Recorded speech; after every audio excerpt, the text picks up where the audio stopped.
Hi everyone, my name is Delaney Myrick, and today I chose amyloidosis as my rare disease to discuss.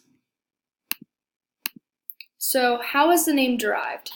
Amyloid is an adjective that was coined in German in 1839 from the Latin amylum and the Greek suffix oid.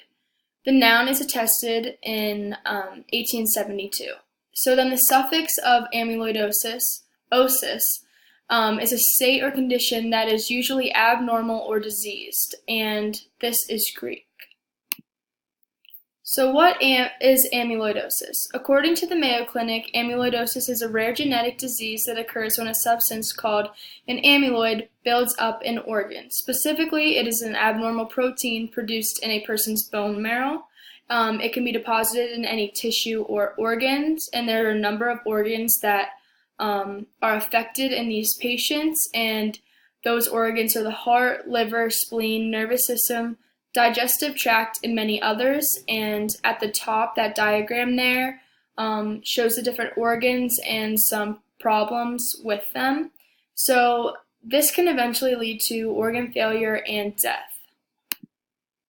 There are several types of amyloidosis. Some are AA amyloidosis, AL amyloidosis, hereditary amyloidosis, dialysis-related amyloidosis, SSA amyloidosis. So that diagram shows the different types, the source of the amyloid, and the organs involved.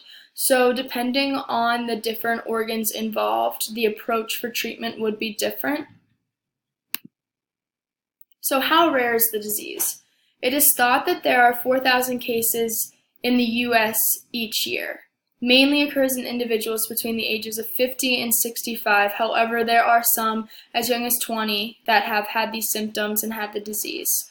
So these statistics come from specifically AL amyloidosis, which is the most common form. So with that said, the most common form only has 4,000 cases in the U.S. each year, and that just shows how rare the disease actually is.